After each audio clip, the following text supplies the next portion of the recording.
Got it. Perfeito. Vamos seguir em frente, então. Posso voltar aqui? Você tem mais algum apontamento a fazer? Não, só isso, tá ótimo. Perfeito. Agora vamos passar para a parte sensível da história. A colonização europeia. Só para saber, a minha imagem tá boa? Tá desfocada? Vocês estão me vendo? Tá bom. Perfeito. A colonização europeia. Nessa foto aqui, eu até peguei uma foto muito característica, que não tem tanto a ver com a África em si. Esse aqui mostra mais a China, que foi o grande assunto da época no chamado neocolonialismo, mas também tem muito a ver com a África, porque a maior parte dos países que estão aqui foram os países que dividiram a África, com exceção do Japão e da China, que é esse manto vermelho aqui atrás. O resto, todos dividiram a África. Então, aqui você tem Bélgica, aqui você tem França, aqui você tem Alemanha e você tem a Inglaterra. Todos eles, basicamente, participaram desse processo. E aqui eu peguei, aqui é muita informação, então eu vou falar mais por cima. Eu vou deixar o slide para vocês lerem depois. Mas, basicamente, a Nigéria, como o Brasil, ela teve uma colonização muito hostil, no sentido de que, quando os ingleses acabam, eu até deixei no outro slide, eles acabam com a liberdade comercial da Nigéria no século XIX, eles extinguem o tráfico de escravos. Então, de uma hora para outra, a Nigéria perde a sua principal fonte de renda e passa a ser um país agrário. E isso marca, basicamente, o século XIX até a metade do século XX. Controle britânico muito firme, uma questão de, eu diria até uma espécie de privilégio, um privilégio colonial mesmo, no sentido de que a Inglaterra dominava todo tipo de relação na Nigéria, então relações econômicas, relações políticas, sociais, jurídicas. Ali, é como se a Inglaterra tivesse a última palavra sobre tudo que tivesse a ver com a Nigéria. E aqui eu até coloquei um destaque, que é a questão que isso dura até mais ou menos a metade do século XX. No pós-Segunda Guerra, só para dar um contexto para vocês, começou o que a gente chama de descolonização ou ondas de descolonização. Mais uma vez, se eu estiver falando de forma muito técnica, vocês me avisam, para eu dar uma suavizada na terminologia. Mas a chamada descolonização foi o quê? Vários países que eram colônias, ao mesmo tempo, começaram a exigir e criar movimentos de libertação. Então, até destaquei alguns, está no próximo slide, que fala muito a respeito disso, como a Índia, o próprio Afeganistão, você pega Laos, Camboja, você pega, eu não diria a China, as instituições, mas a China também entra, que a China ela passa por esse movimento com o Mao Zedong, que é a ideia de expulsar os estrangeiros. Então, muitos países ao redor do mundo, no fim, no pós-guerra, com a vitória dos Estados Unidos e dos aliados, começa a criar esse movimento de libertação, e isso afeta diretamente a Europa. Então, eu até coloquei aqui que em 1947 começa esse movimento de, nós queremos mais liberdade. A ideia de que a Inglaterra ela é obrigada a passar a escutar o que os nigerianos dizem. Então, eles dividem o país em 3 regiões. É a primeira divisão que tem da Nigéria. É a região do norte, a região do oeste e a região do leste. E a região do sul eles não dividem, porque o sul pertencia à Alemanha, então era uma zona de jurisdição diferente. Ou era Alemanha ou era Holanda, agora eu não me lembro. Mas o ponto é, quando eles dividem isso, você começa a ver aí a cisão de identidade da Nigéria. Porque apesar dele dividir em 3 regiões, cada região tinha uma ideia diferente do que a Nigéria deveria ser. Eu até marquei aqui alguns nomes, vocês podem pesquisar para ver com mais calma o que cada um fez. Mas, resumindo, você tinha a grande concentração das ideias no norte e no leste. O norte era a galera islâmica, era a galera que tradicionalmente seguia a Sharia. Era uma galera muito mais ligada a essa raiz muçulmana. Por quê? Porque eles fazem fronteiras com a maior parte dos países do norte, ou seja, Níger, países diretamente conquistados pelos islâmicos. Por isso a cultura muçulmana é tão forte no norte. E no leste? No leste fica o povo Ibo. O povo Ibo, ele era um povo que teve muito mais contato com os europeus. Então, por isso, eles eram a elite do país. É como se fosse o grande centro econômico. Então, você tinha claramente essa cisão entre norte e leste. O oeste também tinha uma parte de uma população mais letrada, mas o oeste ele era bem misto, porque ele concentrava algumas populações únicas nele. Os principais protagonistas desse período é o leste e o norte mesmo. E aí você tem, em 1954, esse acirramento das tensões, que é o quê? A Inglaterra ela começa a perder nesse cabo de guerra com a Nigéria e começa a perder nesse movimento de libertação que estava acontecendo no mundo. É só lembrar que na década de 50, no final da década de 40, início da década de 50, você tem a libertação da Índia. Então, a Índia se tornou independente, isso foi um golpe no colonialismo da Inglaterra. E logo em seguida, vários países entraram nesse movimento. E os anos 60, 70 e 80 marcam isso na África. A Nigéria foi um dos primeiros países a conseguir essa independência. Em 1954, essa tensão étnica e religiosa que marcava a Nigéria, é importante falar. Outra coisa importante é que o norte era muçulmano e o leste, por ser muito mais europeizado, era cristão. E isso marca muito a história da Nigéria. A Nigéria sempre vai ter esse conflito, vai ser cristão versus muçulmano, norte versus leste. É sempre esse fator étnico religioso que vai pegar. Então você sempre vai ver que eles são quase países diferentes. É como se a Nigéria do Norte fosse um país e a Nigéria do Leste-Oeste e do Sul fossem outros países. Inclusive, nessa época, na época do domínio britânico, é que Lagos, a maior cidade da Nigéria, vira a capital. Isso vai mudar de novo. A capital vai sair de Lagos e vai para outra cidade. Mas eu vou avançar para a gente conseguir abordar a maior parte dos temas ainda. É que a Sayuri até conhece, quando eu começo a falar de história, eu me empolgo um pouquinho. Vamos lá. Independência. A independência, como eu disse, em 1954 já dava sinais de que ia aparecer por conta do acirramento das tensões entre os grupos étnicos e dos grupos étnicos com a Inglaterra.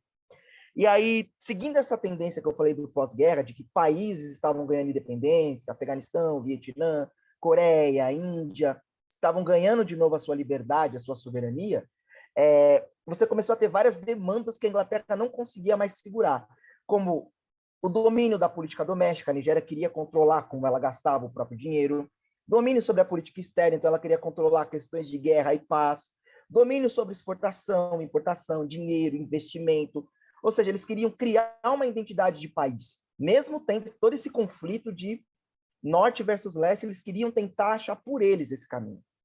E a independência acontece de fato no dia 1º de outubro de 1960. Inclusive, esse ano vai comemorar 62 anos da independência da Nigéria.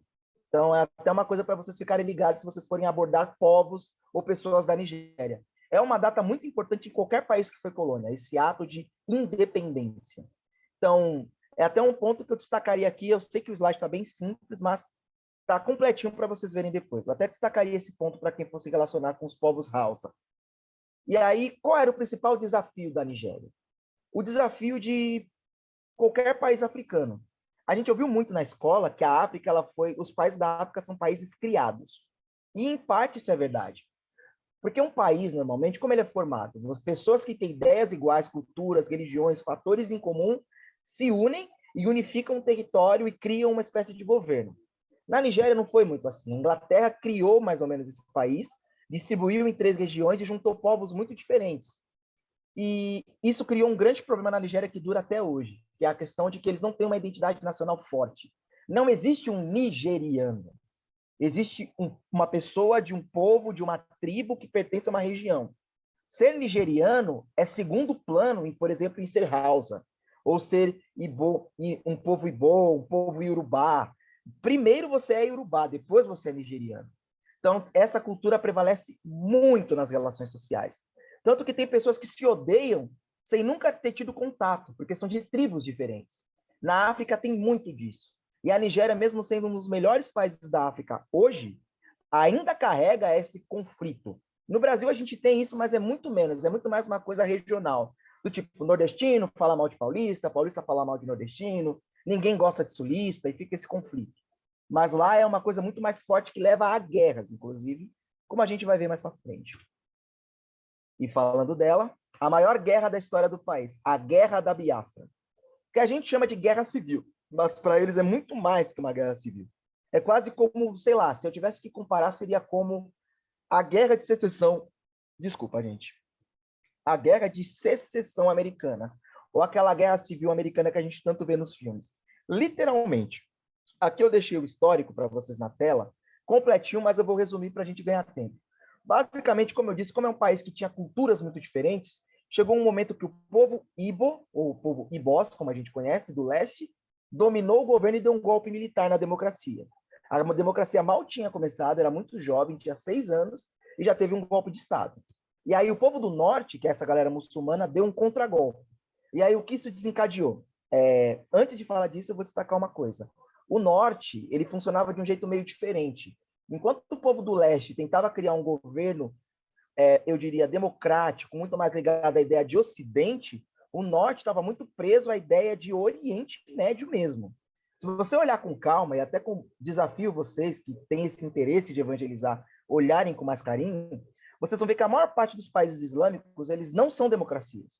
Em sua maioria, ou eles são monarquias absolutistas, ou eles são regimes que misturam religião e governo. É sempre assim. Nunca vai ser um governo democrático com eleições limpas. Por quê? Porque a religião muçulmana, ela parte desse pressuposto de concentração de poder. E o norte, ele era tão atrasado em termos culturais em relação ao leste, que ele vivia num sistema semi-feudal, ou seja, você ainda tinha pessoas que eram donos de terra e obrigavam as pessoas a trabalhar nas terras deles, misturado com um meio de capitalismo ali, que eles trocavam bens e serviços, mas era muito mais feudal do que capitalista. Então, era realmente um governo muito único para a época, era um padrão muito único, e destoava muito da galera do leste, que era muito mais ligado à independência, tinha aquele legado colonial, como alguns países têm hoje, como a Índia, esse legado de democracia, e isso entrou em choque. Quando a galera do leste, os Vibos, deu o golpe de Estado, os Hausas, que são do norte, que é essa galera mais islâmica, deu um contragolpe, e além de dar um contragolpe, eles começaram um genocídio. Então, eles tomaram o poder e começaram a massacrar a galera dos Ibos. Estima-se aí que aproximadamente 30 mil Ibos foram massacrados, tanto no norte quanto na região central. E isso levou à guerra que a gente está discutindo aqui, que é a Guerra da Biafra, que foi o quê? Esses Ibos, com medo, eles foram para o leste e para o sul, na região de Lagos e etc., e criaram um movimento separatista. E por que isso gerou grande confusão? Não porque eles tinham culturas diferentes, isso era um fator, mas o principal foi a galera que pegou esse território do leste, era o território que tinha mais riqueza. Então, petróleo estava lá, as melhores terras agricultáveis estavam lá, o lugar que tinha a zona de manancial era lá, as pedras preciosas estavam lá, as minas de ouro estavam lá, então era a zona que concentrava a riqueza do país. Então, se tivesse um movimento que separasse Nigéria da Biafra, a Nigéria seria ainda mais pobre do que ela já é hoje.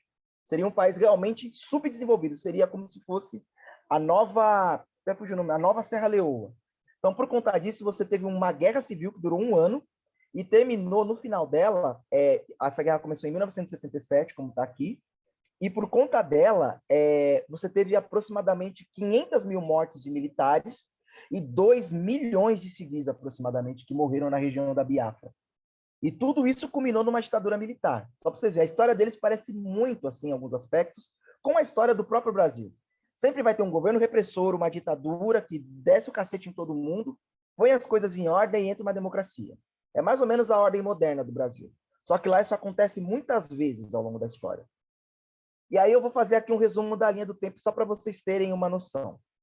Só para ter certeza, alguém dormiu até agora? Tá tudo certo? Estão conseguindo acompanhar? Tá chato? Se tiver, por favor, mandem no chat para mim, para eu poder saber, tá bom? Então, vamos fazer aqui uma linha do tempo.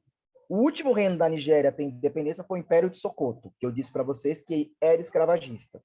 E em 1850, os britânicos já tinham dominado e criam a cidade de Lagos, a política de Lagos, que é aquela ideia de concentrar todo o poder na mão da Inglaterra.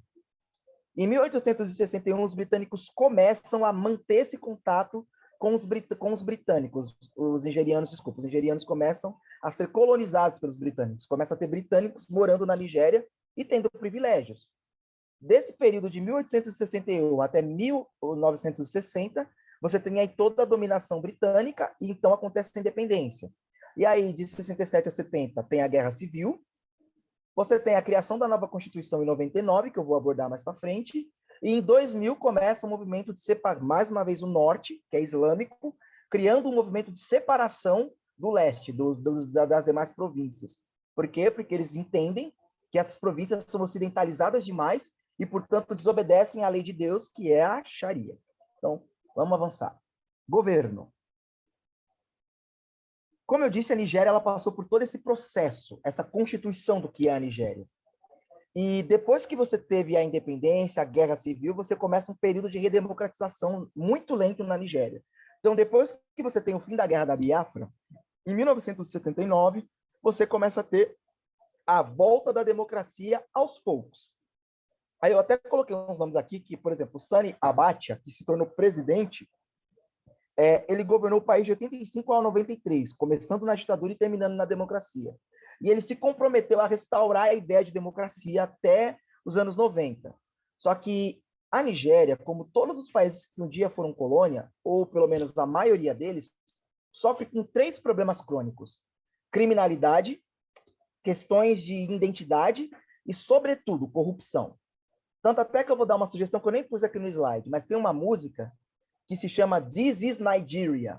Se vocês quiserem pesquisar no YouTube, o autor ele mostra muito disso, que a Nigéria ela é um país rico, tem lugares muito ricos, como lagos, mas ao mesmo tempo tem lugares extremamente pobres, como o norte do país, que tem cristãos e liberdade democrática em alguns lugares, em outros ditadura e repressão e violência religiosa, que em alguns lugares você tem uma maior clareza, uma maior transparência, em outros você tem uma baita corrupção e controle.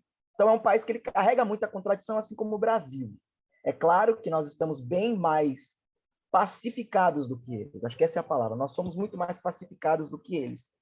Mas em termos de violência religiosa, a Nigéria, sim, é um dos maiores países do mundo. Vocês vão ver mais para frente que eu separei algumas coisas sobre isso. Ah, e detalhe, eu sei que pode não estar muito completo esse slide, eu até comentei com a Sayuri, só para vocês entenderem. Eu comecei num trabalho novo, então eu tive pouco tempo para sentar para elaborar isso. Então, se faltar alguma informação e vocês quiserem me perguntar, fiquem à vontade, tá bom? Se vocês ficarem com dúvida em relação a algo, ou sentiram que algo não ficou tão claro, eu posso tentar esclarecer e encontrar dados ou informações para ajudar vocês. Então, a Nigéria passava por esse período e passou por tudo isso: problemas econômicos, problemas políticos, problemas religiosos. Muito parecido com o Brasil em alguns aspectos. Inflação, crise, problema de mortalidade, tudo isso é muito claro, é até mais claro lá do que aqui. E aí, vamos lá. Como é o governo hoje? O governo hoje ele é presidencialista federalista, ou seja, é parecido com o Brasil. Você tem estados, esses estados têm governos, você tem prefeituras que também têm governos, e você tem um governo central, um governo federal que controla tudo.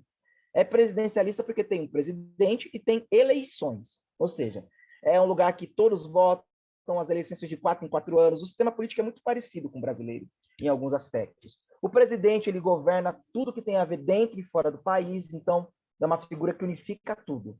E aí, como é que eu coloquei aqui algumas informações que vocês podem ir lendo, mas lembra que eu comentei que a capital mudou? Ela era em Lagos. Quando eles ganham a independência e depois de ter a guerra da Biafra, eles mudam a capital para Abuja. Hoje, Abuja é a capital do país, mesmo não sendo o estado mais rico. E aí eu coloquei aqui que eles têm uma democracia falha, como a nossa, onde apesar de você ter eleições, nem sempre essas eleições são tão claras e nem sempre o voto é tão transparente. E aqui eu não estou falando que o Brasil é assim, mas eu quero dizer que assim como o Brasil tem problemas na democracia, não é uma democracia sólida, a qualquer momento, por exemplo, alguém pode querer criar um golpe militar, a mesma coisa pode acontecer na Nigéria. E pelo que eu estou vendo, a gente também está acabando o nosso tempo aqui. Falta 7 minutos para acabar. Então, eu vou tentar pelo menos concluir essa parte de governo para a gente conseguir continuar na próxima reunião. Exatamente. E aí eu coloquei aqui, eles têm uma grande população, eles são o 7º país mais populoso do mundo. Então, é um país que tem muita gente mesmo. Em compensação, eles têm um PIB muito pequeno, que até vou abordar melhor na economia. PIB é o quê? Produto Interno Bruto. É tudo que o país produz. Tudo de serviço, indústria e agricultura que ele produziu, tudo que foi comprado, tudo que foi negociado, tudo que o país fez em termos de economia no ano é marcado pelo PIB. Então, eles tiveram um PIB de 423 bilhões de dólares. Só para vocês terem uma dimensão, o PIB do Brasil é 7 vezes maior do que isso. O PIB do Brasil é atualmente de 2,8 trilhões de dólares. Alguns estimam que a gente vai terminar o ano em 2,2 trilhões de dólares. Ou seja, a nossa economia é muito maior do que a deles em termos de pujança, em termos de crescimento. Nós já somos uma economia muito bem estabelecida. Eles ainda estão nesse processo. E o nosso PIB per capita é aproximadamente 2 vezes maior do que o deles. A gente tem um PIB per capita hoje, se eu não estou enganado, de 4 mil dólares, mais ou menos. Não, espera, deixa eu calcular isso direito. Acho que é 3.500 dólares, se eu não estiver falando besteira. Mas o PIB deles é de 2 mil dólares. Ou seja, eles têm uma larga população, mas uma população muito pobre. Tanto que 40% da população tem menos de $1,25 por dia para se alimentar. Então, o Brasil, só para vocês terem uma noção, o Brasil, com toda a pobreza que tem, hoje ele tem aproximadamente 12% da população abaixo da linha da pobreza. Já é muita gente. Mas na Nigéria, é como se 1 em cada 2 pessoas estivesse abaixo da linha da pobreza. Então, é muita gente pobre, muita gente necessitada, e necessidade é um espaço amplo para tudo que não presta se procriar. Seja ideias religiosas ruins, seja ideias crime organizado em si. Não que pobreza defina caráter, mas é que em região de pobreza, pela falta de oportunidade, é mais fácil das pessoas incorrerem nesse tipo de situação. E aí eu até coloquei aqui IDH, então o IDH deles é muito baixo, o IDH deles é considerado ruim, que é 539, para um IDH ser bom, ou médio pelo menos, ele tem que estar de 540 a 650, se eu não estiver falando besteira, mais uma vez, que eu estou tirando alguns números que eu me recordo. Mas 539, se eu não me engano, é regular para ruim. É um país que tem uma situação muito crítica, que a gente vai até abordar um pouco melhor mais para frente. E aí eu até peguei aqui, como é o sistema judiciário na Nigéria? Existem 3 tipos de lei na Nigéria. Eu vou abordar esse assunto, aí a gente encerra e continua na próxima apresentação, na próxima reunião. Existem 3 tipos de lei na Nigéria. As leis costumeiras, que é chamado direito costumeiro ou direito consuetudinário, que é o seguinte, são leis que o povo já seguia antes do governo começar. Então, por exemplo, vamos supor que antes de ter o Estado da Nigéria, tinha uma lei que o marido, pegando a mulher, traindo ele, poderia matar ela. Essa lei, muito provavelmente, foi incorporada na Constituição. Por quê? Porque é uma lei costumeira, é algo que já acontecia antes da Constituição ser criada, e a Constituição optou por preservar. Vocês têm as leis regionais, então, mais ou menos como nos Estados Unidos, cada estado decide que lei vai incorporar para si. Tem uma lei geral que funciona para todos, mas cada estado tem meio que leis autônomas, como, por exemplo, pena de morte, em que situações, divórcio, aborto. Cada estado tem meio que a sua lei e o seu costume. Não sei se vocês conseguiram captar a ideia, mas são criados regionalmente. Cada estado decide o que vai seguir. E você tem as leis religiosas, que em alguns momentos elas se misturam com as leis regionais, em alguns momentos com leis federais, em alguns momentos são leis independentes. Então, por exemplo, no norte, onde tem o Boko Haram, é muito mais comum que a lei implementada é uma lei religiosa, totalmente. Agora você tem estados como os estados mais ao leste, como o próprio estado de Oyo, lá a lei é um misto de religiosa com regional. Até porque a maior parte da população da Nigéria é muçulmana, sobretudo no oeste e no norte, que são as maiores regiões do país. O sul e o leste tem mais cristão, só que mesmo assim tem província que aderiu à Sharia naturalmente, não por imposição. E aí eu até coloquei aqui embaixo para vocês lerem depois, apesar da lei ela não ser imposta sobre todos, mesmo o Estado aderindo à Sharia, ele alega que não impõe a todos. Mas você começa a ver que isso interfere na estrutura cultural. Então, por exemplo, nós cristãos não vemos diferença entre homem e mulher enquanto cidadão. O Islã vê. O homem e a mulher têm direitos e obrigações diferentes. Então, por exemplo, na Nigéria tem lugares que mulheres não podem frequentar, dependendo da região que você está. Tem instituições de ensino que a mulher não pode entrar. Instituições políticas que a mulher não pode participar, por mais que tenham regiões que a mulher participa politicamente, não é em todas. Existem regiões, por exemplo, que a mulher não pode pegar o mesmo ônibus que o homem, que a mulher tem ônibus próprio. Tem lugares que a mulher não pode nem trabalhar. Só para vocês terem uma dimensão de como a cultura na Nigéria ela varia de região para região por conta daquilo que a gente comentou. Deixa eu ver. Vamos fazer o seguinte, ó. Vamos encerrar por aqui, falta 1 minuto. Eu vou abrir para vocês perguntarem, caso algo não tenha ficado claro, ou vocês podem escrever e eu respondo já na próxima apresentação. Ou, se vocês quiserem, a gente já pode encerrar e já abrir a outra para eu continuar falando. Aí eu vou falar dos outros poderes, que é o executivo e o legislativo. O que vocês preferem? Eu coloquei aqui, a gente abre outra, que aí fica tranquilo. Mas se quiser acabar esses de 1 minuto e 20, eu tava vendo aqui, né, uma parte que você colocou de leis regionais. Aí é mais a questão do norte mesmo, tem a lei que impera a Sharia. O sul quase não. É que, como eu disse, não é toda a região do norte que necessariamente segue, ela segue mais. E não é que no sul Hum, não tenha. Como eu disse, a Nigéria você tem muito clara essa divisão do norte com o sul. É uma rixa histórica, porque os cristãos, quando começaram a ser perseguidos pelo povo Hausa, eles correram para o sul e para o leste. Então, são as regiões que você menos vai ver isso. Mas não é que não tem. Muitos dos estados, a maior parte, aderiu voluntariamente à Sharia. Então, tem aspectos da Sharia que eles incorporam. Podem não incorporar totalmente, mas aspectos, até porque a cultura é muito islamizada, incorpora direto ou indiretamente na cultura e nas leis, entendeu? Entendi. A divisão é mais estatal, mas por região. Posso falar que é mais estatal as divisões no Eu diria que território? ela é uma... Não, eu diria que é uma região, uma diferença regional mesmo.